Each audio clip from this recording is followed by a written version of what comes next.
জীৱনত এনেকুৱা কিছুমান মুহূৰ্ত আহে তেতিয়া ভাগ্যক মানি নোলোৱাকৈ অন্য কোনো উপায় নাথাকে। বিশ্বাস ভাঙোতে কোনো অস্ত্ৰৰ প্ৰয়োজন নহয়, অলপ অভিনয় আৰু অলপ কথাই যথেষ্ট।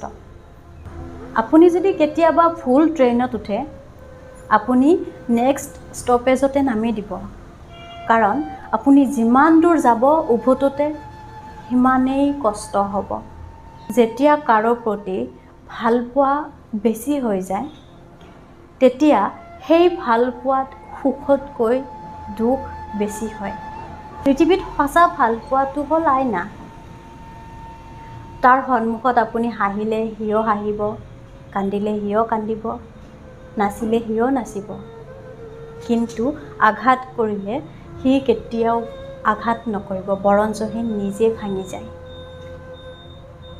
নমস্কাৰ, মই কামৰুন নাহাৰ। ভিডিঅ'টি কেনেকুৱা পাইছে প্লিজ কমেণ্ট ছেকশ্যনত কমেণ্ট কৰি জনাব। আকৌ লগ পাম মোৰ পৰৱৰ্তী ভিডিঅ'ত। আপোনালোকৰ এটা লাইক, এটা কমেণ্ট, এটা শ্বেয়াৰে মোক পৰৱৰ্তী ভিডিঅ' বনাত সহায় কৰে, উৎসাহ যোগায়। গতিকে মোক প্লিজ কমেণ্ট কৰিব, শ্বেয়াৰ কৰিব, লাইক কৰিব আৰু বেল আইকনটো বজাবলৈ একদম নাপাহৰিব। আজিলৈ এৰিছোঁ, বাই বাই।